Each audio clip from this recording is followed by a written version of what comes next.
Start करते हैं अभी हमारा मेन टॉपिक और पहला टॉपिक फिनॉल में इंट्रोडक्शन। मैंने आपको बताया था कि अल्कोहल और phenol basically OH functional group containing compound है। ये दोनों ही ऑक्सीजन कंटेनिंग कंपाउंड है और दोनों में ही OH ग्रुप होता है। लेकिन मेन इशू ये है कि अगर अल्कोहल की बात करें तो वहां या तो एलिफेटिक चेन के साथ या फिर एरोमेटिक के साइड में, जैसे आपको याद होगा बेंजील अल्कोहल हमने पढ़ा था, तो जहां एरोमेटिक रिंग के साइड में OH ग्रुप जुड़ा रहेगा, इनडायरेक्टली जुड़ा रहेगा। तो बात करते हैं इंट्रोडक्शन के बारे में। इंट्रोडक्शन में आपका पहला पॉइंट है द हाइड्रोक्सी कंपाउंड। ऑब्वियस सी बात है, OH ग्रुप है, हाइड्रोक्सी कंपाउंड है in which OH functional group is directly attached to benzene ring और एनी एरोमेटिक रिंग, क्योंकि आपके सिलेबस में बेंजीन रिंग को बेस बना के बताया हुआ है, तो वहां पर अदरवाइज किसी भी एरोमेटिक रिंग पर अगर OH ग्रुप डायरेक्टली जुड़ा रहेगा तो that will be compound of phenol series. आगे बढ़े तो आगे देखेंगे कि phenol is an example of aromatic organic compound. Obvious सी बात है, इसमें एरोमेटिक रिंग होता है और वहां से जुड़ा रहता है, व्हाइट क्रिस्टलाइन होता है। ये इंपॉर्टेंट पॉइंट है, याद रखिएगा। फिनॉल सॉलिड फॉर्म में है और वो व्हाइट क्रिस्टलाइन फॉर्म में मिलता है। इसमें स्पेसिफिक स्मेल है जिसको आइडेंटिफाई किया जाता है फिनोलिक स्मेल के रूप में। तो याद रखिएगा, फिनॉल जो है वो क्रिस्टलाइन है, कलरलेस होता है, व्हाइट क्रिस्टलाइन, और इसके साथ में इसकी जो ऑर्डर है वो आइडेंटिफाइड है फिनोलिक स्मेल के रूप में इसकी स्मेल रहती है। वोलेटाइल नेचर का होता है। ऑब्वियस सी बात है, आपको मालूम होगा, जैसा कि हमने अल्कोहल के इनिशियल मेंबर्स में भी पढ़ा था, अल्कोहल्स के जो इनिशियल मेंबर हैं कार्बन नंबर 1 से लेकर के कार्बन नंबर 11 तक के, वो वोलेटाइल हैं, पेट्रोल की तरह वो वेपराइज होते हैं अपनी स्टेट से। तो वोलेटाइल भी है phenol, but it is not an aromatic alcohol. लेकिन ये एरोमेटिक अल्कोहल नहीं है। मैं फिर वही बात करूंगा, एरोमेटिक अल्कोहल और फिनॉल में स्लाइटली डिफरेंस ये है कि एरोमेटिक अल्कोहल में आपको OH ग्रुप साइडवेज जुड़ा मिलेगा, जैसा कि बेंजील अल्कोहल में है। और अगर हम फिनॉल की बात करें तो फिनॉल में OH ग्रुप डायरेक्टली जुड़ा हुआ मिलेगा एरोमेटिक रिंग पर। तो ये डिस्कशन हमारा अभी तक का रहा। आगे का नेक्स्ट पॉइंट अगर हम देखते हैं, इंपॉर्टेंट पॉइंट है, in aromatic alcohol OH group is not attached directly with the aromatic ring। अभी यही डिस्कशन हम लोग कर रहे थे। डिस्कशन का पॉइंट ये है कि अगर आप बात करें तो देखिए, जैसा कि ये बेंजील अल्कोहल है, अगर आप बेंजील अल्कोहल में नोटिस कर रहे हैं तो बेंजील अल्कोहल की कंडीशन ये है, यहां पर आपको ये OH ग्रुप प्रेजेंट है, नो डाउट, एरोमेटिक रिंग भी प्रेजेंट है, नो डाउट। लेकिन अगर आप ध्यान से देख रहे हो तो it is attached with the बेंजील group, it is not directly attached. तो ऐसी कंडीशन अगर बनती है तो उसे आप एरोमेटिक अल्कोहल कंसीडर करेंगे, उसे आप फिनॉल के रूप में कंसीडर नहीं करेंगे। ये एरोमेटिक अल्कोहल है, ये फिनॉल नहीं है। तो ध्यान रखिएगा, फिनॉल एरोमेटिक अल्कोहल से डिफरेंशिएट है OH ग्रुप के अटैचमेंट के बेस पर। अगर हम इसको आगे देखें और इसको नोटिस करें तो इंपॉर्टेंट पॉइंट ये है कि अगर हम बाय फ्रैक्शनल डिस्टिलेशन अगर हम बात कर रहे हैं इसको सेपरेशन करने के लिए, तो इसको बनाया कैसे गया है, एंशिएंटली इसको कैसे बनाया गया।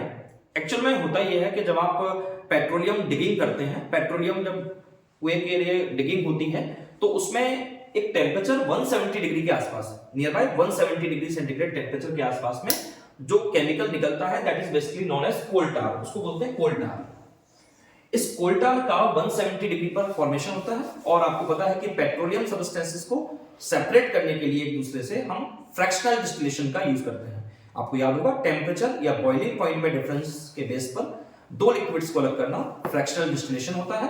और फ्रैक्शनल डिस्टिलेशन का यूज करके पेट्रोलियम सब्सटेंसेस को एक दूसरे से कंपोनेंट्स को अलग किया जाता है। तो हम नेचुरली इसको कैसे ऑब्टेन करते हैं नेचर से, फिनॉल को, हम उसके बारे में डिस्कशन कर रहे हैं प्राइमरली। तो जैसे ही पेट्रोलियम वेल के लिए डिगिंग होती है और 170 डिग्री सेंटीग्रेड के आसपास में आपको जो लिक्विड प्राप्त होता है, जो केमिकल प्राप्त होता है, दैट इज कोल टार। इस कोल टार का 170 डिग्री से 230 डिग्री के बीच में हमें ऑब्टेनिंग होती है और इसमें इस कंडीशन को हम मिडिल ऑयल या कार्बोनिक ऑयल भी कहते हैं।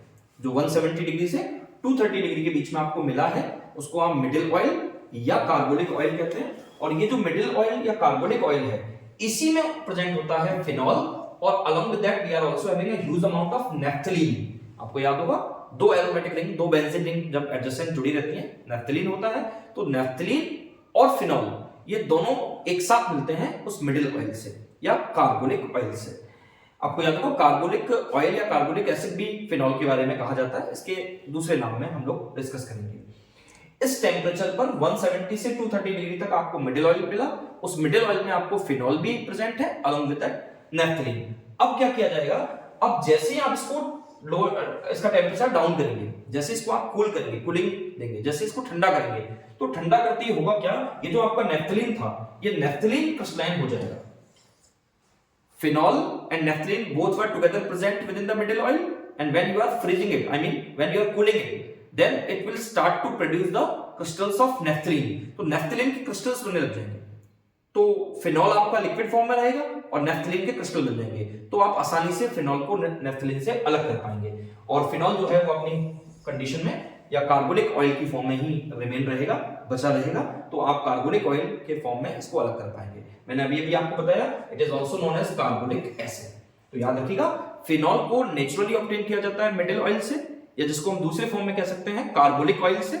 170 डिग्री से 230 डिग्री के बीच में ये हमें ऑब्टेन होता है। इसमें दोनों ही कंपोनेंट प्रेजेंट है, मेजरली इसमें फिनॉल है और नेफ्थलीन है। जब आप इसे ठंडा करेंगे, when you will get down the temperature, जब आप टेम्परेचर को नीचा करेंगे तो ऐसी कंडीशन में क्रिस्टलाइन होना शुरू कर देगा नेफ्थलीन, और आपका जो फिनॉल है वो उसी फॉर्म में या ऑयल फॉर्म में, कार्बोनिक ऑयल की फॉर्म में बचा रहेगा और आप उसे आसानी से सेपरेट कर सकते हैं। तो this is one of the common method जिसको हम ट्रेडिशनली बनाया फिनॉल गेन करने के लिए काम में लेते हैं, या नेचुरली हम फिनॉल को इस तरह से प्राप्त करते हैं। तो अभी तक की क्लास में हमने ये पढ़ा कि फिनॉल वास्तव में एक बहुत ही इंपॉर्टेंट ऑर्गेनिक कंपाउंड है, एरोमेटिक कंपाउंड्स में बड़ा फेमस है, क्योंकि इसके यूज से हम बहुत सारे केमिकल्स को फर्दर बनाएंगे भी, जिसमें बेंजल्डिहाइड है, जिसमें आप एस्प्रिन के बारे में बात करेंगे जो पेन किलर है। We will also produce aniline from that, we will also produce diazonium salt. तो बहुत सारे केमिकल्स को फिनॉल से बनाने की कोशिश करेंगे। इंट्रोडक्शन में हमने पढ़ा कि OH ग्रुप डायरेक्टली जुड़ा होगा। दूसरी बात हमने पढ़ा कि नेचुरली इसको ऑब्टेन किया जाता है मिडिल ऑयल से। तो ये टॉपिक आप ध्यान रखिएगा। यहां से सवाल आ जाता है कि मिडिल ऑयल में कौन कौन से कंपोनेंट प्रेजेंट है, तो फिनॉल है और नेफ्थलीन है। पेट्रोलियम सब्सटेंसेस को सेपरेट करने का मेथड फ्रैक्शनल डिस्टिलेशन है। मिडिल ऑयल या उसको कार्बोनिक ऑयल भी कहते हैं, वो आप ध्यान रखिएगा। तो यहां पर हमारा फिनॉल का इंट्रोडक्टरी जो पॉइंट था वो खत्म हो जाता है। फिनॉल का इंट्रोडक्शन हमने कंप्लीट कर दिया है। तो उसके आगे अगर हम बढ़ते हैं तो अगला टॉपिक हमारा जो रहेगा that will B classification. Classification से कई बार स्मॉलर टाइप क्वेश्चन या छोटे क्वेश्चन सिंगल लाइनर या हो सकता है मल्टीपल चॉइस में भी आपसे पूछे जा सकते हैं, क्योंकि फिनॉल के बेसिकली क्लासिफिकेशन में इंपॉर्टेंट क्वेश्चंस बनते हैं। कौन कौन से क्वेश्चंस हमसे पूछे जा सकते हैं उनके बारे में हम डिस्कस करते हैं। तो हमारा नेक्स्ट टॉपिक रहेगा क्लासिफिकेशन ऑफ फिनॉल। देखिए अगर आपको याद हो तो हमने एल्किल हैलाइड्स में भी क्लासिफिकेशन किया था, हमने एल्कोहल्स में भी क्लासिफिकेशन किया था।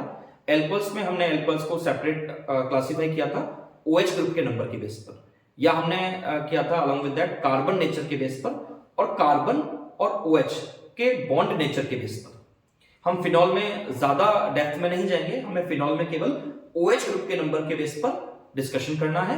और मैं आपको बता दूं कि यहां पर आपने OH ग्रुप के नंबर के बेस पर फिनॉल को क्लासिफाई कर रखा है। क्या क्या टाइप बन सकते हैं एक बार देख लेते हैं। सबसे पहले अगर आप गौर करें तो आपके पास में जब एक ही OH ग्रुप है तो आप उसे फिनॉल कहते हैं इन जनरल। देखिए इस OH की अगर ऑर्थो पोजीशन पर, जैसा OH अगर मेरे हेड पोजीशन पे है तो ये दोनों ऑर्थो मतलब हाथ की पोजीशन है, इन पर अगर आपके पास में मिथाइल सब्स्टिट्यूटेड कंडीशन है, मिथाइल ग्रुप प्रेजेंट है। देखिए याद करिए अगर ये नहीं होता तो उसको हम टोलुइन बोलते हैं, अगर ये प्रेजेंट है तो हम इसको फिनॉल बोलते हैं। बट अगर CH3 भी प्रेजेंट है और OH ग्रुप भी प्रेजेंट है, in that condition you call this kind of compound as cresol. इन कंपाउंड्स का बेसिकली यूज आपको अगर याद हो, आपके घर में फिनाइल का यूज पोंछा के रूप में होता है या इस तरह केमिकल्स का होता है, तो वहां बेसिकली हम क्रिसॉल का यूज करते हैं। हॉस्पिटल्स में जो फ्लोर को साफ करने के लिए डिसइंफेक्टेंट काम में लिया जाता है, क्रिसॉल कंपाउंड होते हैं बेसिकली।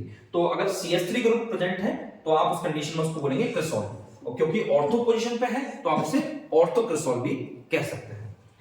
अगर यही CH3 मेटा पोजीशन पे चला जाए तो इसको मेटा क्रिसॉल कहेंगे, और अगर पैरा पोजीशन पे है तो पैरा क्रिसॉल कहेंगे। ये तीनों ही फिनॉल के ही टाइप्स हैं जिनमें केवल एक OH ग्रुप है। एक OH वाली कंडीशन को क्रिसॉल, मेटा क्रिसॉल, पैरा क्रिसॉल और ऑर्थो क्रिसॉल कहेंगे और फिनॉल कहेंगे।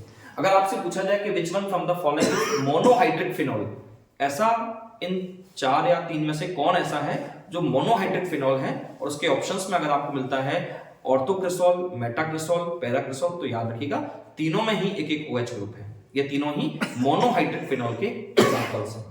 तो ये आपको मेरे हिसाब से समझ में आ गया होगा।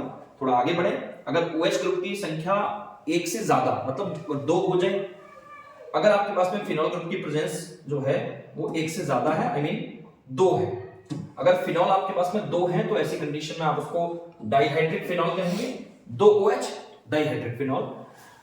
अब आप अगर नोटिस करें तो यहां पर एक OH ऑलरेडी प्रेजेंट था, एक और OH आ गया। अगर ये एक OH नहीं होता तो हम इसे फिनॉल कहते हैं। दो OH अगर प्रेजेंट है तो इसका नाम रहेगा कैटेकॉल। याद रखिएगा, इंपॉर्टेंट केमिकल है। यहां पर OH ग्रुप इसकी ऑर्थो पोजीशन पर भी प्रेजेंट है। एक ही कार्बन पर दो OH ग्रुप सस्टेन नहीं करते, ये आपको भी पता है। अगर एक ही कार्बन पे दो OH ग्रुप होते हैं तो वाटर मॉलिक्यूल वहां से रिमूव होता है, लेकिन यहाँ पर जो OH ग्रुप है वो एडजेसेंट पोजीशन पे है, 1-2 पोजीशन पे है, तो इसको आप बोलेंगे कैटेकॉल। अगर ये पोजीशन 1-3 हो जाए, 1/3 है, तो आप इसे बोलेंगे रिसार्सिनॉल। और अगर ये कंडीशन 1-4 हो जाए, OH के 4th पोजीशन पे या पैरा पोजीशन पे आपको एक और OH मिले, तो आप उसे डाइहाइड्रिक फिनॉल तो कहेंगे, बट इसका स्पेसिफिक नाम है क्विनॉल।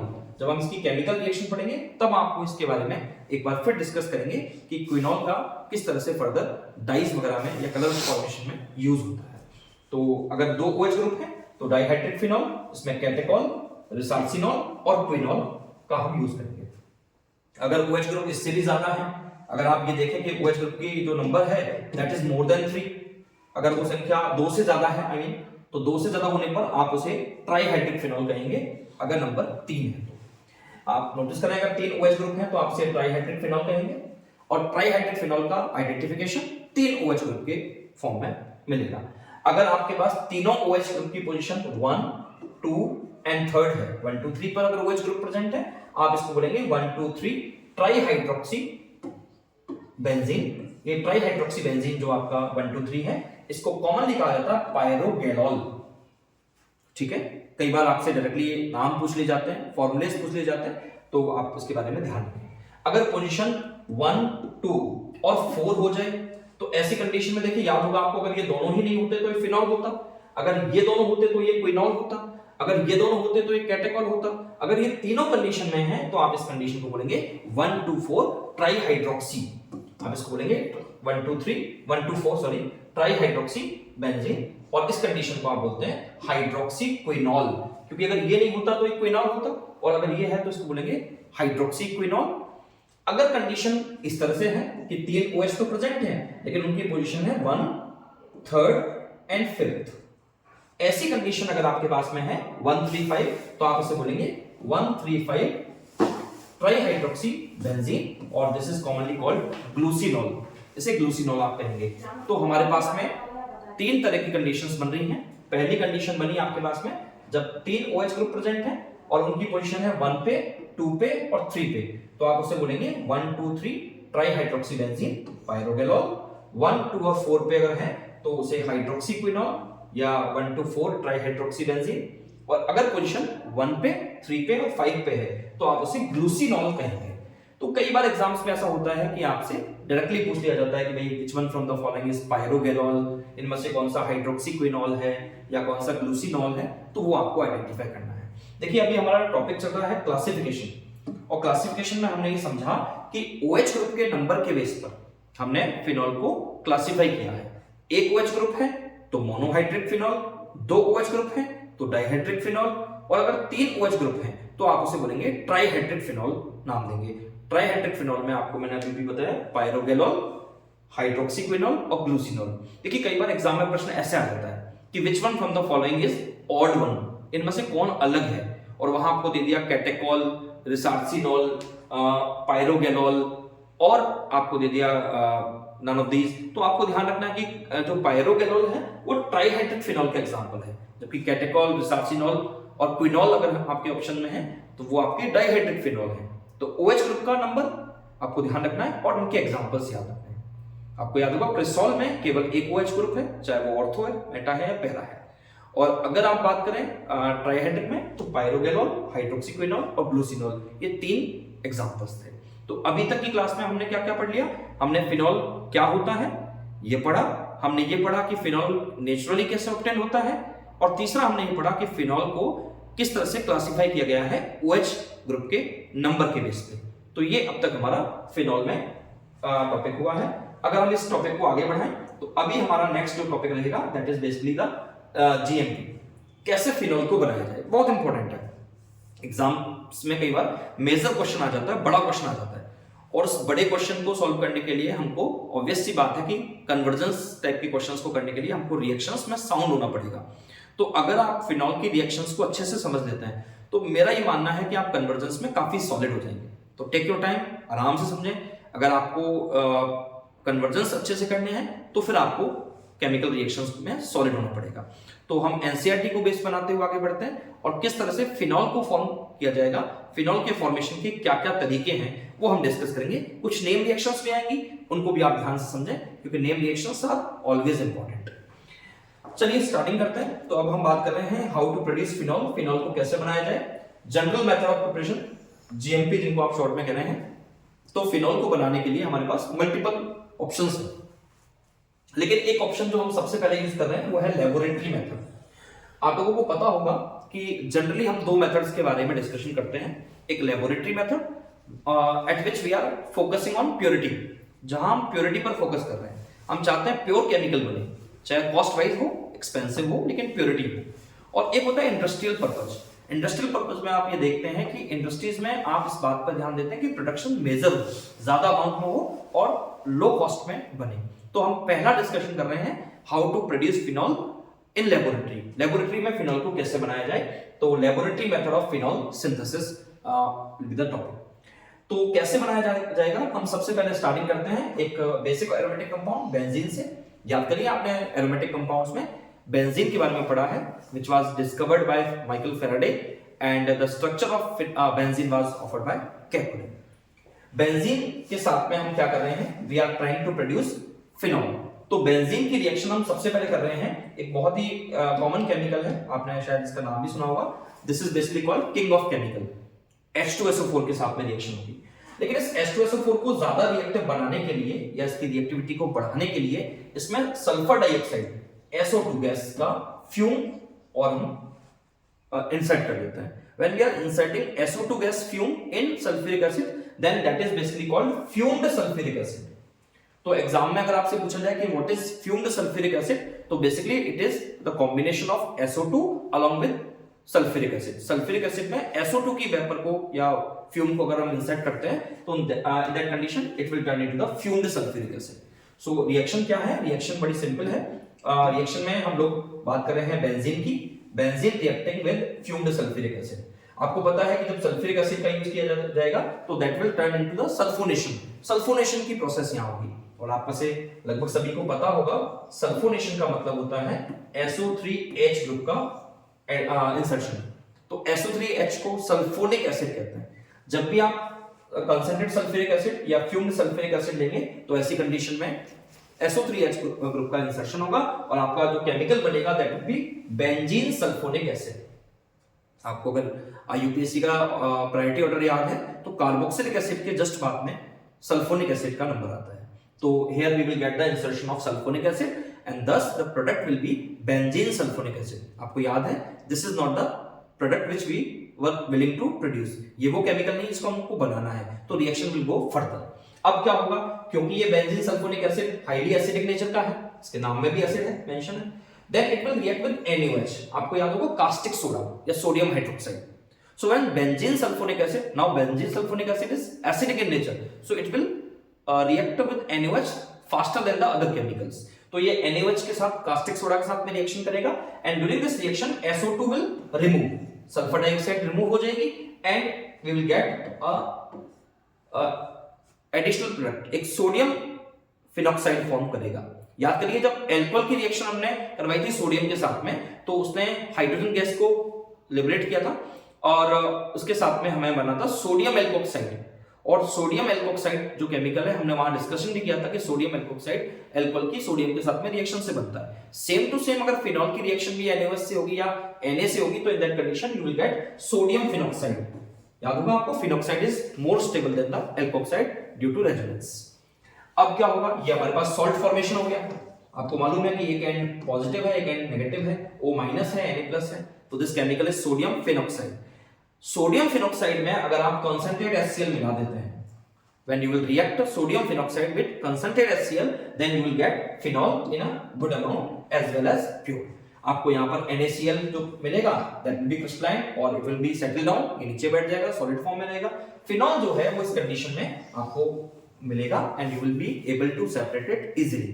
तो यहाँ पर दो फायदे हुए, पहला फायदा तो ये हो गया कि phenol will produce in a good amount, और दूसरी बात ये होगी कि फिनॉल विल बी प्योर। तो दोनों चीजें हमारे लिए इस रिएक्शन में फेवरेबल रही। तो जल्दी से इस रिएक्शन का एक बार रिवाइज करते हैं और समझते हैं कि हमने किया क्या। इस रिएक्शन में हम लोग फिनॉल को बनाने की मेथड पढ़ रहे हैं। बेसिकली हम फिनॉल के फॉर्मेशन की मेथड पढ़ रहे हैं और उसमें हम लेबोरेटरी मेथड पर डिस्कशन कर रहे हैं। लेबोरेटरी मेथड में फिनॉल कैसे बनाया जाएगा, तो आपको यहाँ पर क्या करना है, सबसे पहले आपने बेंजीन लिया, बेंजीन की रिएक्शन करवाई आपने फ्यूम्ड सल्फ्यूरिक एसिड से। आपको याद होगा फ्यूम्ड सल्फ्यूरिक एसिड की जो कंडीशन है वो SO2 इंसर्टेड इनटू H2SO4। आपको याद होगा जब हमने H2SO4 बनाने की मेथड पढ़ी थी, किसी को याद हो शायद, H2SO4 बनाने की मेथड कांटेक्ट प्रोसेस, और उस कांटेक्ट प्रोसेस में भी हमने सेम प्रोसेस अपनाई थी। H2SO4 में SO2 गैस इंसर्ट की थी और हमें ओलियम मिला था। शायद आपको फॉर्मूला याद होगा, जिनको याद है अच्छी बात है, नहीं याद है तो याद रखिएगा, H2S2O7, this chemical is called oleum. और आपको मालूम होगा इसमें वाटर मिला करके हम H2SO4 बना सकते हैं इजीली। तो ओलियम इज बेसिकली H2S2O7।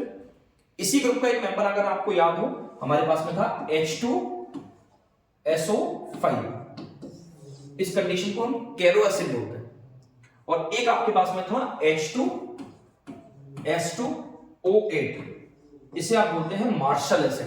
तो 4 एसिड है, this is called Marshall acid, इसको आप बोलते हैं मार्शल एसिड।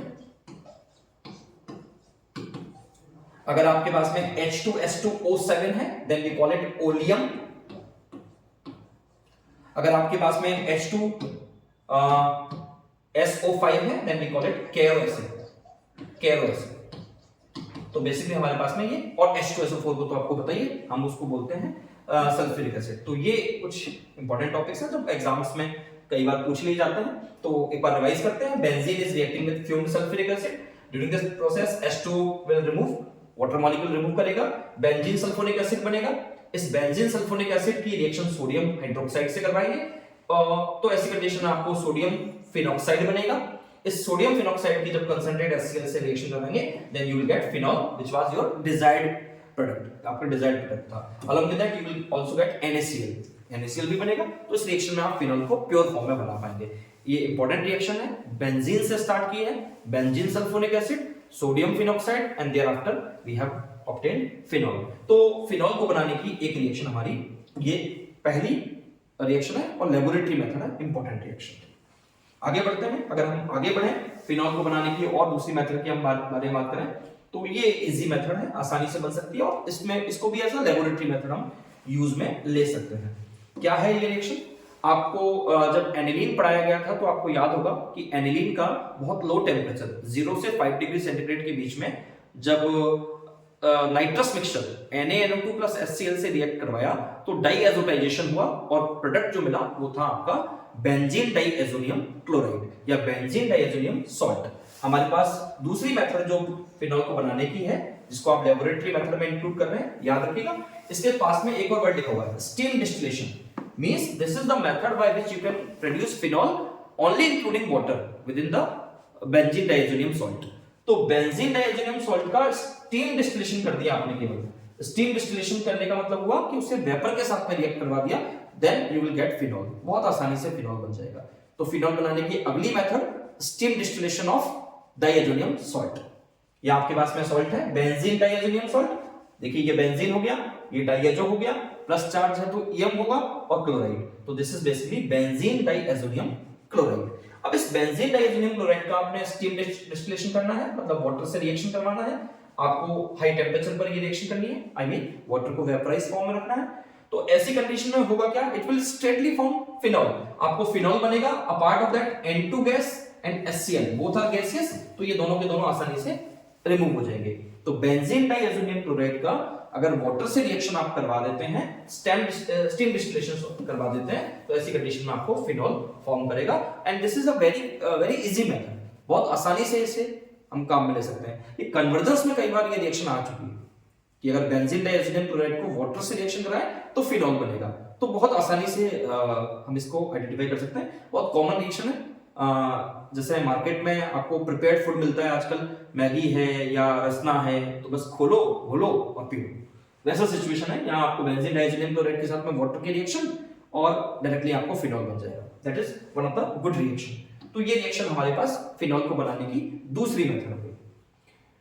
फिनॉल फॉर्मेशन की मेथड्स में अगर हम आगे बढ़े तो हमारे पास अगली मेथड है जिसके बारे में आप सब वेट भी करते हैं, और मेरे हिसाब से ऑर्गेनिक केमिस्ट्री में तो इसका अपना लेवल है। ग्रिग्नार्ड रिएजेंट से कैसे बनाएंगे, how to produce phenol from Grignard reagent. आपको याद है रिसेंट चैप्टर्स में भी हमने ग्रिग्नार्ड रिएजेंट का यूज करके कई सारे कंपाउंड्स को बनाया है, और मैं अक्सर कहता हूं कि Grignard reagent is the circle of organic chemistry. वो ऑर्गेनिक केमिस्ट्री का वो चौराया है जहां से आप किसी भी केमिकल तक आसानी से जा सकते हैं। तो आपको याद होगा ग्रिग्नार्ड रिएजेंट होता क्या है, वो हम डिस्कस करते हैं, कैसे ये फिनॉल बनाएगा वो हम डिस्कस करते हैं। तो चलिए पहले सबसे पहले बात करते हैं कि कैसे बनाएंगे। तो ग्रिग्नार्ड रिएजेंट का यूज करके बनाएंगे। तो ग्रिग्नार्ड रिएजेंट होता क्या है, याद करिए, एल्किल ग्रुप होता है, मैग्नीशियम के साथ अटैच है, और उधर दूसरी साइड में हैलोजन अटैच है। एल्किल मैग्नीशियम हैलाइड, या फिर यहां आपके पास में एरोमेटिक रिंग भी हो सकती है, एरिल मैग्नीशियम हैलाइड। इन केमिकल्स को हम बोलते हैं ग्रिग्नार्ड रिएजेंट। तो एक तो ये ध्यान रखिएगा कि यहां एल्किल मैग्नीशियम हैलाइड हम लोग काम में नहीं लेंगे, क्योंकि हमको फिनॉल बनाना है तो हम एरिल मैग्नीशियम हैलाइड का यूज करेंगे। याद होगा आपको, एक ऑर्गेनोमेटेलिक कंपाउंड है जहां मेटल की बॉन्डिंग कार्बन के साथ में है। तो सच काइंड ऑफ कंपाउंड जहां पर कार्बन की बॉन्डिंग मेटल के साथ में है उसे ऑर्गेनोमेटेलिक कंपाउंड कहते हैं। आपकी बॉडी में मिलने वाला हीमोग्लोबिन आयरन के साथ में ग्लोबिन प्रोटीन है, तो वो भी एक ऑर्गेनोमेटेलिक कंपाउंड है। आपके क्लोरोफिल, आपको याद होगा लीव्स का जो ग्रीन कलर है वो क्लोरोफिल की वजह से होता है, दैट इज अ पिगमेंट, और उसमें भी मैग्नीशियम के साथ में कार्बन रिंग, कार्बन अटैच होता है, तो वो भी एक ऑर्गेनोमेटेलिक कंपाउंड है। तो ऑर्गेनोमेटेलिक कंपाउंड का ही एग्जांपल है आपका ग्रिग्नार्ड रिएजेंट। विटामिन B12, वहां भी आपको साइनोकोबालामिन बॉन्ड मिलता है, वहां भी इस तरह की बॉन्डिंग प्रेजेंट है। तो कहने का मतलब ये हुआ कि यहां पर आपके पास में एल्किल मैग्नीशियम हैलाइड या एरिल मैग्नीशियम हैलाइड का यूज आपको करना है, तो इसे आप बोलते हैं ग्रिग्नार्ड रिएजेंट। चलिए डिस्कशन करते हैं। यहां पर आपके पास में एरिल मैग्नीशियम हैलाइड लिया, और इस एरिल मैग्नीशियम हैलाइड की रिएक्शन करवा रहे हैं नेसेंट ऑक्सीजन से। ये नेसेंट ऑक्सीजन क्या होता है, इसे इमेच्योर ऑक्सीजन भी कह सकते हैं। इमेच्योर, आपको मालूम है ऑक्सीजन इस फॉर्म में सस्टेन नहीं करता, लेकिन इसे बनाया गया है इमीडिएटली इन सिटू। तो ऑक्सीजन का जो सिंगल फॉर्म है, मतलब हाफ O2 भी आप इस तरह लिख सकते हैं, इसको बोलते हैं हम नेसेंट ऑक्सीजन। ये बहुत ज्यादा रिएक्टिव होता है, बहुत ज्यादा रिएक्टिव ऑक्सीजन है। तो जब एरिल मैग्नीशियम हैलाइड का आप रिएक्शन करवा रहे हैं नेसेंट ऑक्सीजन से, और ये ड्राई ईथर सॉल्वेंट की प्रेजेंस में रिएक्शन हो रही है, तो ऐसी कंडीशन में आपके पास में एक एडिशनल प्रोडक्ट बनता है। एडिशनल प्रोडक्ट का नाम है एरिल या फेनिल ऑक्सो मैग्नीशियम हैलाइड। ये आपके पास में बनेगा एरिल ऑक्सी या ऑक्सो मैग्नीशियम हैलाइड। ये एडिशनल प्रोडक्ट है जिसका हाइड्रोलिसिस अगर आप कर देते हैं, आपको याद है ग्रिग्नार्ड रिएजेंट के अक्सर प्रोडक्ट में आपका यही फॉर्म होता है, और यहां पर आपके पास में हाइड्रोलिसिस का ऑप्शन रहेगा। हाइड्रोलिसिस करवाएंगे तो आपको फिनॉल आराम से बन जाएगा। अलोंग विद दैट आपको मैग्नीशियम हाइड्रोक्सी हैलाइड ये भी साइड में बनेगा। तो कैसे बनाया हमने, बड़ी आसान रिएक्शन है, एक बार दोबारा से देखते हैं। आपने लिया एरिल मैग्नीशियम हैलाइड जिसको आप बोलते हैं ग्रिग्नार्ड रिएजेंट, इसकी रिएक्शन करवाई है नेसेंट ऑक्सीजन से। अगर आप नोटिस कर रहे हैं तो हमने इसका ऑक्सीडेशन कर दिया है। ऐसी कंडीशन में ड्राई ईथर के प्रेजेंस में बनेगा हमारे पास में एक एडिशनल प्रोडक्ट। ये प्रोडक्ट जो आप देख रहे हैं this is called additional product. इसको एडिशनल प्रोडक्ट हम लोग कहते हैं क्योंकि इसमें एडिशन हुआ है एक तरह का, और एडिशनल प्रोडक्ट है। इस एडिशनल प्रोडक्ट की स्टेबिलिटी कोई ज्यादा नहीं रहती, तो हम इजीली इसको हाइड्रोलिसिस करवा सकते हैं, और हाइड्रोलिसिस पर आपको बनेगा फिनॉल। तो फिनॉल बनाने की एक और मेथड हमारे जीएमपी में जुड़ गई है। हमने पहली मेथड देखी थी बेंजीन सल्फोनिक एसिड, NaOH के साथ sodium phenoxide and then phenol. दूसरा हमने देखा कि स्टीम डिस्टिलेशन, जहां आपने बेंजीन डाइएथेनियम क्लोराइड को वाटर के साथ में हाई टेम्परेचर पर स्टीम के साथ में रिएक्ट करवाया और फिनॉल बना लिया।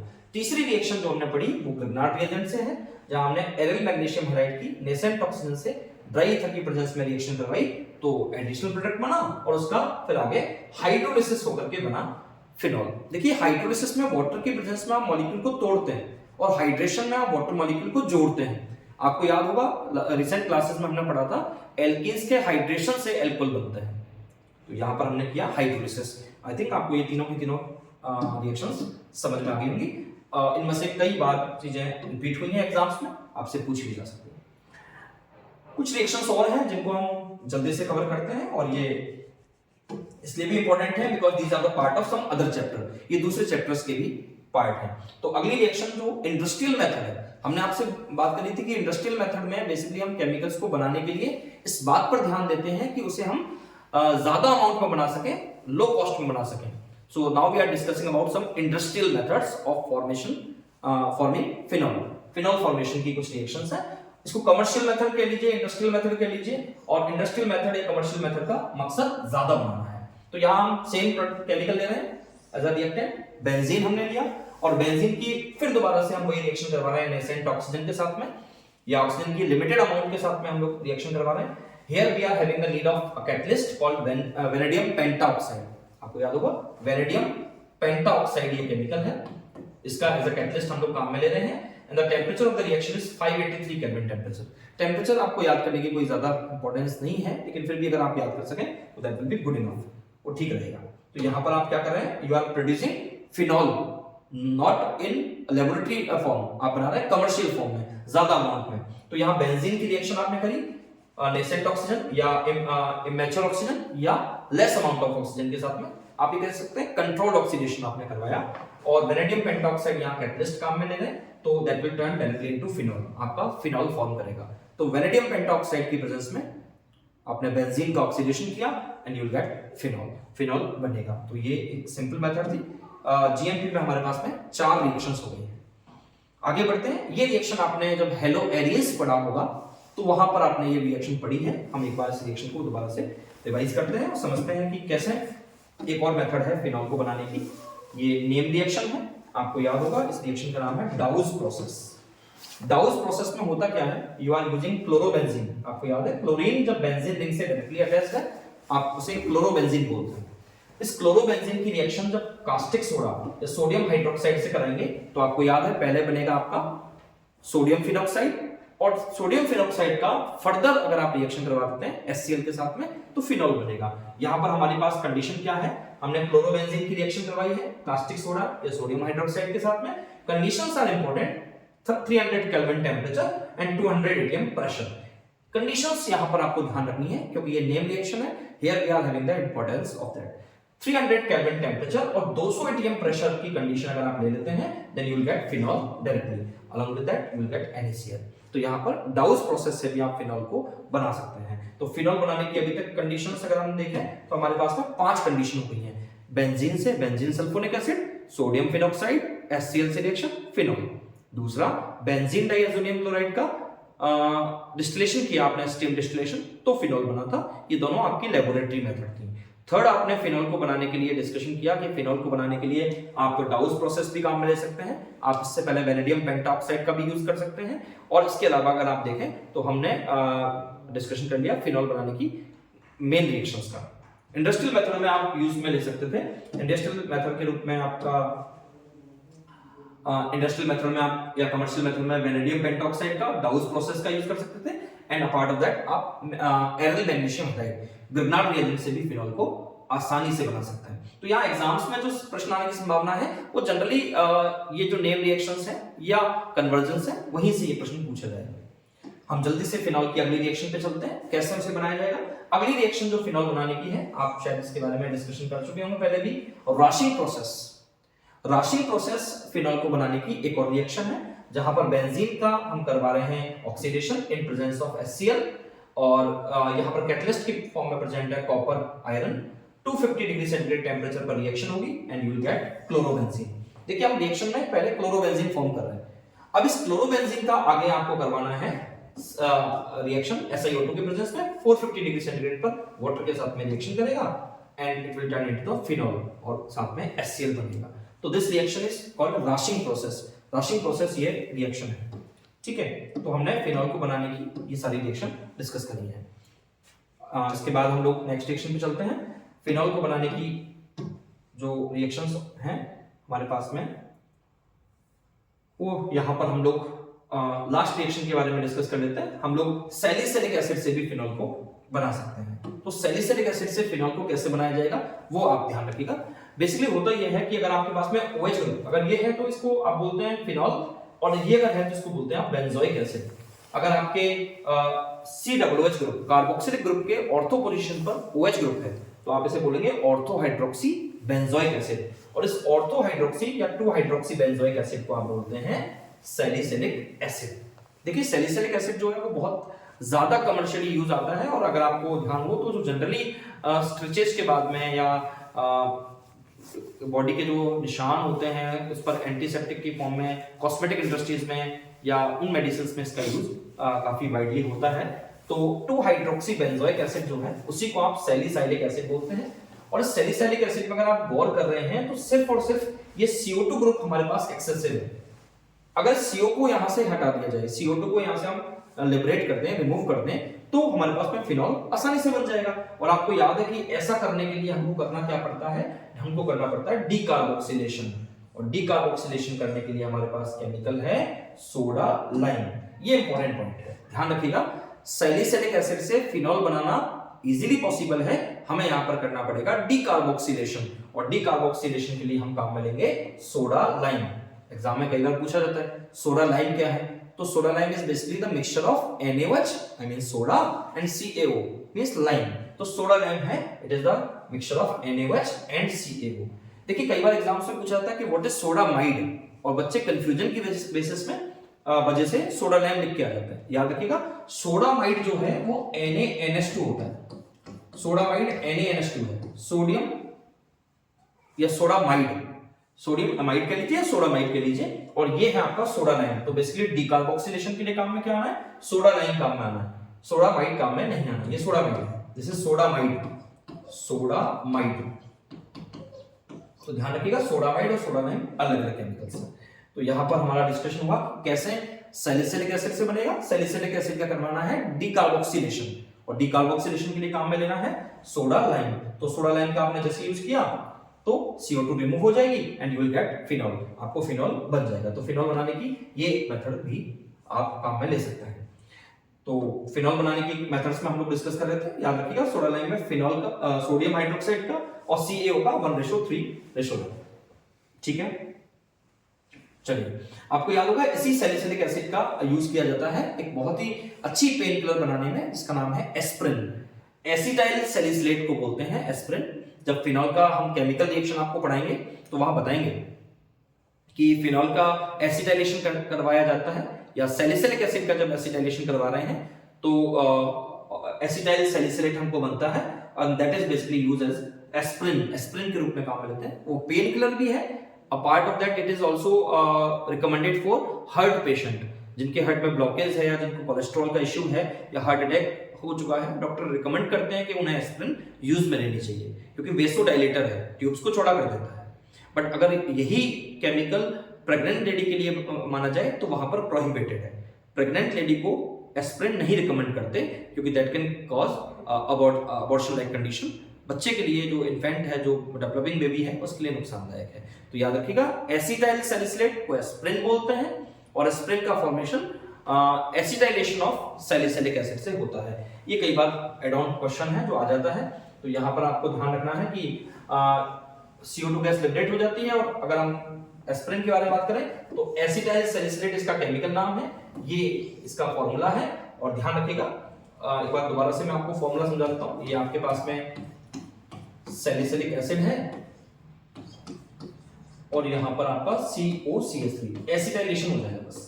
तो एसिटाइलेशन वाली कंडीशन को आप कहते हैं, ये है आपका एस्प्रिन। पेन किलर है, रिकमेंडेड फॉर हार्ट पेशेंट। बस एक हमने जो रिएक्शन अभी डिस्कशन कर रहे थे वो आपके सामने ये है। आपने क्या किया, डीकार्बोक्सिलेशन करवाया। किसका डीकार्बोक्सिलेशन है, सैलिसिलिक एसिड का है। कौन करेगा, सोडा लाइम करेगा। क्या होता है, NaOH और CaO का 1:3 रेशो होता है। आपके पास सोडियम फिनॉक्साइड बनेगा जो HCl प्रेजेंस में या एसिडिक हाइड्रोलिसिस करने पर फिनॉल बना देगा।